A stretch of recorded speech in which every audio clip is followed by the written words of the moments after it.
Well, joining us now is the Director General of Health, Dr. Ashley Bloomfield. Kia ora, Dr. Bloomfield. Can you tell us what exactly these players were doing that they weren't supposed to?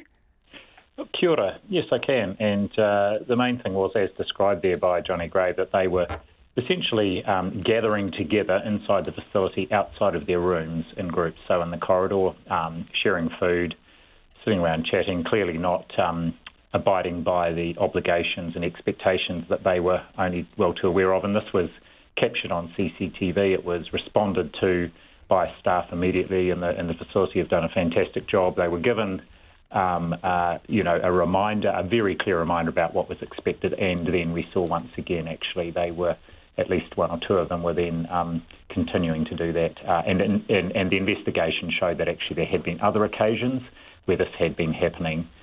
So that was what we were responding to very forthrightly.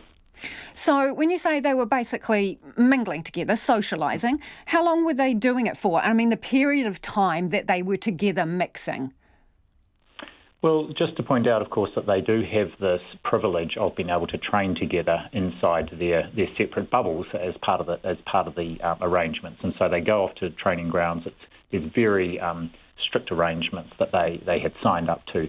But this was really just gathering together in the corridor outside of their rooms for a period of time. I don't know the exact period of time, but as soon as this was found and observed by the staff in the facility, they took immediate appropriate action, and the players then returned to their own rooms. But we did see once again at least one or two of them coming back out and trying to do the same thing, and that was what we responded to. So they ignored instructions after being told that they were breaking the rules? They did, and Johnny Gray may be disappointed. I was more surprised than anything because they clearly knew what the expectations were. They had signed up to this before the tour. They understood what those obligations were, and my understanding is they've done a tour of the UK earlier in the year, so had already been through this experience. So, look, I'm really surprised that they did breach the protocols and the expectations, and that's why we took pretty immediate action. How many times were they warned? Well, the warning came after the CCTV footage was observed by staff. They went and spoke with them, but it was then the staff went back and had a look at some of the previous CCTV footage and found some other occasions, and so therefore, immediate action was taken. On what day of isolation was it first seen that they were mingling outside of the rules? Well, we were notified by the staff at the facility yesterday, which was day 11 of their stay, and that was in the morning we found out about it. They were immediately all required to go to their own rooms and to stay there, so effectively a lockdown, and that's when we did a further investigation. And I don't know the details, but my managed isolation facility colleagues have told me that there were other breaches identified, and so that's why we... Do you know on what days of isolation the earlier breaches occurred? No, I don't, but certainly the first day that they were brought to our attention was yesterday, and that's when we acted. Okay, so what's the punishment? You get sent to your room?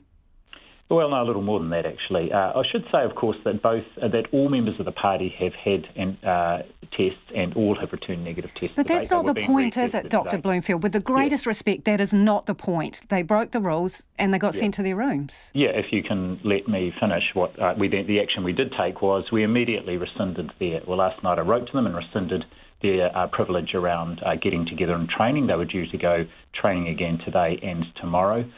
They're no longer allowed to train together. They are all required to remain in their rooms, and the decision about when they are released will be with the Medical Officer of Health, who determines if they meet low-risk indicators. And I also we've indicated to their governing body, West Indies Cricket, that we expect them to also look very carefully at what's happened and to take appropriate disciplinary action. So different bubbles were mixing, basically, when they shouldn't have been, right? That's a fair summary of it? Correct. So then why should they get out of isolation on day 14? If you've cross-contaminated bubbles, shouldn't they start from the beginning again? Well, that'll be up to the Medical Officer of Health, and I just go back to the comment I made earlier that they've all tested negative twice. They were retested today, and the Medical Officer of Health, and I'm sure that discussed that with our Director of Public Health as well, will make the decision about whether we think it is safe for them to leave managed isolation and who will be able to leave managed isolation. And we have indicated that it may be necessary for them to stay longer. We won't hesitate to do that if we think there's any risk to the public's health.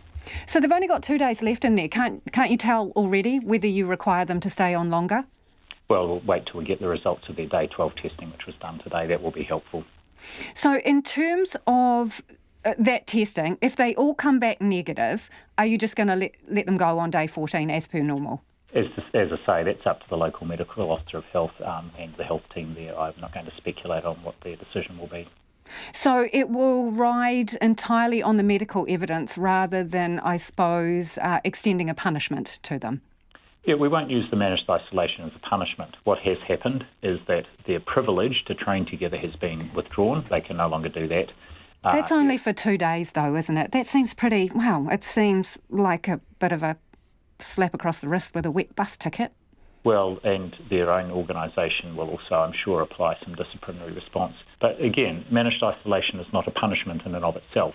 It is there to protect the public health, and we will make sure that the public's health is protected.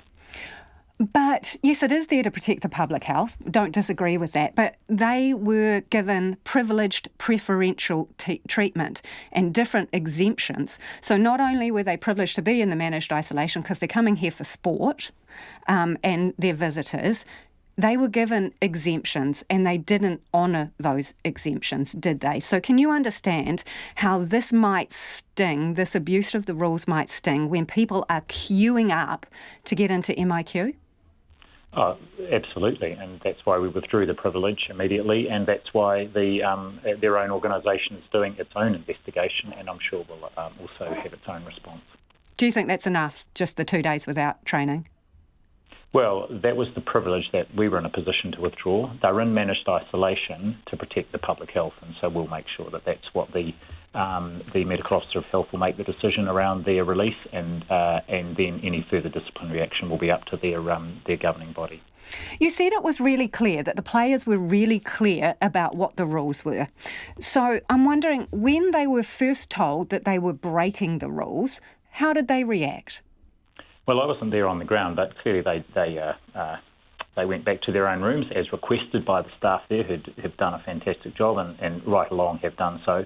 But again, I am surprised here because they did know what the rules were and what the expectations were. So, surprised and yes, a bit like Johnny Gray from West Indies cricket, I'm a bit disappointed as well. Just a bit disappointed? Well, yeah, a bit disappointed, but more surprised than anything else, given that they have done this before. They should have known what the rules were. And also, this is an arrangement that we have had in place for other visiting teams, like the netball team from England. We've had the Australian rugby team here, and this is a good thing if we can make these arrangements work for us being able to watch sport here in New Zealand. So, the fact that they've decided to do this and potentially put the arrangement in jeopardy is just surprising and disappointing. Do you have the power to send them home? I don't have. Well, it's not. That wouldn't be my decision. That would be the decision of their governing body in discussion with Sport NZ. But our job is to, of course, run a safe managed isolation process to make sure that there's no risk to the public's health. No, I mean in terms of, public health risk. If they haven't followed the rules, do you have any powers in your back pocket where you could send them home for failure to follow the direction of the Director-General of Health? Well, I have some powers, or there are powers, actually. They're under the COVID-19 Act, and if an offence has been committed, there is the opportunity for imprisonment of up to 6 months or a fine of up to $4,000. I think we've taken proportionate and immediate action at the moment, and their own organisation will, I'm sure, have more to say on that matter too. But just so I'm clear on it, could you send them home if you wanted to? That's not within my purview. Appreciate your time this evening. That is the Director-General of Health, Dr. Ashley Bloomfield.